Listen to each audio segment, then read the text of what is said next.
আপনারা কেউ বিচলিত হবেন না। যারা ফর্ম ফিল আপ করতে পারবেন না তাদের প্রত্যেকের বাড়িতে আমাদের পক্ষ থেকে লোকেরা যাবে, আমাদের লোকেরা গিয়ে আপনাদের ফর্ম ফিল আপ করে আনবে। এতটুকু বিচলিত হবেন না, বিভ্রান্ত হবেন না, গুজবে কান দেবেন না, কারণ আমরা চাই প্রকৃত প্রাপকদের হাতে এই অর্থ পৌঁছাক। আমরা চাই না কোনো অভারতীয়র অ্যাকাউন্টে এই টাকা যাক। আমরা চাই না যে পুরুষদের অ্যাকাউন্টে মহিলাদের এই কর্মসূচির টাকা যাক। ইতিমধ্যে রাজ্যের বহু জায়গা থেকে অবৈধভাবে পুরুষরা যারা লক্ষ্মীর ভান্ডার পাচ্ছিলেন গ্রেপ্তার হয়েছেন। আমাদের মুখ্যমন্ত্রী শুভেন্দু অধিকারী দাদা কি সুন্দর করে সকলকে বুঝিয়ে দিল, কেউ হতাশ হবেন না, সবাই অন্নপূর্ণার ভান্ডার টাকা পাবেন। যারা অরিজিনাল ভারতীয় সবাই অবশ্যই পাবেন, তাদের বাড়িতে বাড়িতে গিয়ে ফর্ম ফিল আপ করে দেবে বিজেপি দলের লোক, কেউ হতাশ হবেন না।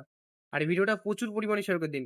এতদিন যারা ইলিগাল ভাবে লক্ষ্মী ভান্ডার টাকা নিচ্ছিল, পুরুষরাও লক্ষ্মী ভান্ডার টাকা পাচ্ছিল, তাহলে বুঝতে পারছো যারা অভারতীয়, তারা পুরুষরাও, তুমি বুঝতে পারছো, লক্ষ্মী ভান্ডার টাকা পাচ্ছিল, তাদেরকে বয়কট করা হবে। শুধু মহিলারাই শুধু অন্নপূর্ণা ভান্ডার টাকা পাবে, যারা অরিজিনাল ভারতীয় নাগরিক। সত্যি মুখ্যমন্ত্রী শুভেন্দু অধিকারী দাদাকে মন থেকে স্যালুট জানাই। দিনের পর দিন সুন্দর সুন্দর কাজ করে যাচ্ছে। জয় হিন্দ, বন্দে মাতরম, জয় জয় শ্রীরাম, নমস্কার।